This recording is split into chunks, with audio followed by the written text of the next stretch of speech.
Suite du calendrier de l'Avent, jour 20, verset 2,66. Mais sans détachement, il n'est pas de conscience. Et sans détachement, on ne peut pas créer. Et pour qui ne crée pas, pas de sérénité. Et sans sérénité, d'où viendrait l'équilibre? C'est un verset, encore une fois, très intéressant.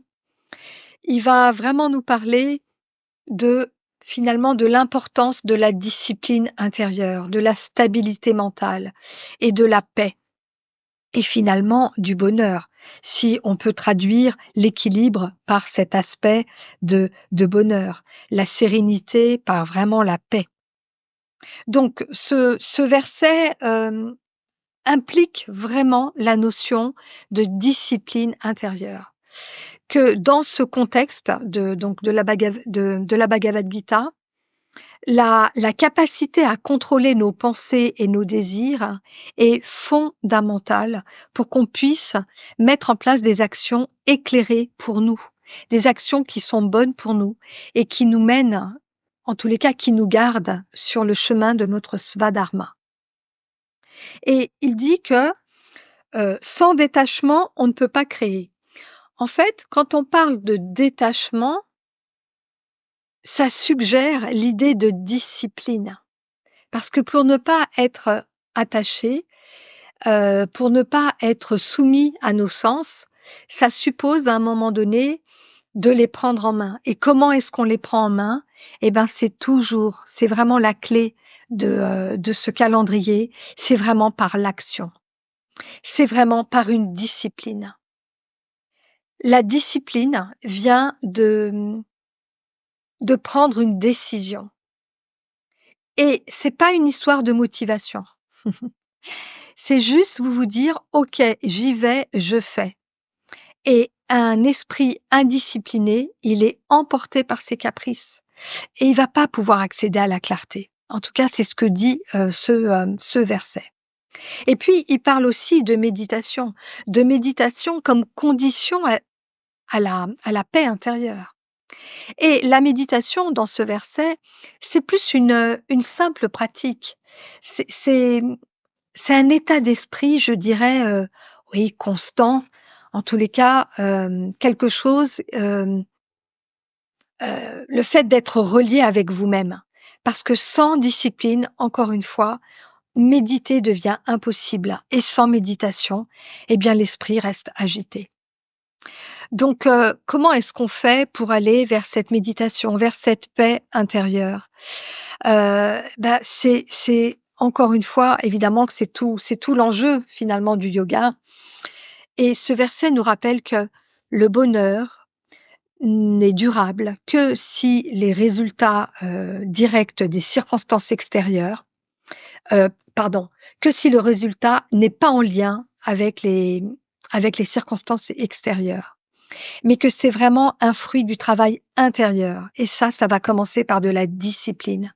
Je vous en ai déjà parlé dans d'autres audios. Ça peut être, par exemple, juste tous les matins de passer par une douche digestive. Prendre un verre d'eau chaude dès le matin, enfin, je veux dire, dès que vous vous réveillez, à jeun, allez faire ce petit nettoyage, cette détox, très, très douce pour l'organisme. Votre corps, déjà, vous remerciera et c'est juste d'expérimenter qu'est-ce que c'est de mettre en place une discipline tous les jours, quelque chose de quotidien. Par exemple, c'est ça, mais ça peut être, à vous de choisir, ça peut vraiment être autre chose.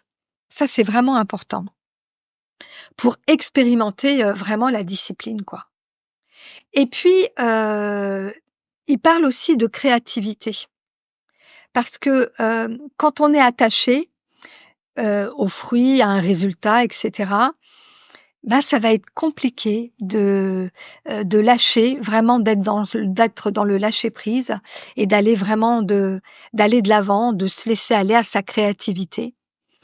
Donc là, ce qui pourrait être intéressant, c'est que vous vous preniez un temps et juste de dessiner ou d'écrire de prendre une feuille avec des petits carreaux, vous voyez? Et puis, bah, de faire des dessins avec des petits carreaux. Laissez mais mettez vraiment un chrono. Mettez-vous prenez 10 minutes, là, avec votre feuille de papier. Ça peut être juste un crayon à papier, des feutres, des crayons et laissez-vous aller à votre créativité.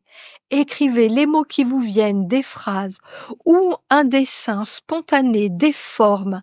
On vous demande pas d'être artiste, mais c'est juste de laisser la créativité, se mettre en place. Je pense que ça peut être, vraiment intéressant. Voilà et puis j'avais envie de terminer aussi parce que ce verset me fait aussi penser à cette histoire donc de sérénité. Et puis de le bonheur, parce que ce verset explique que le bonheur vient vraiment de l'intérieur et pas de l'extérieur.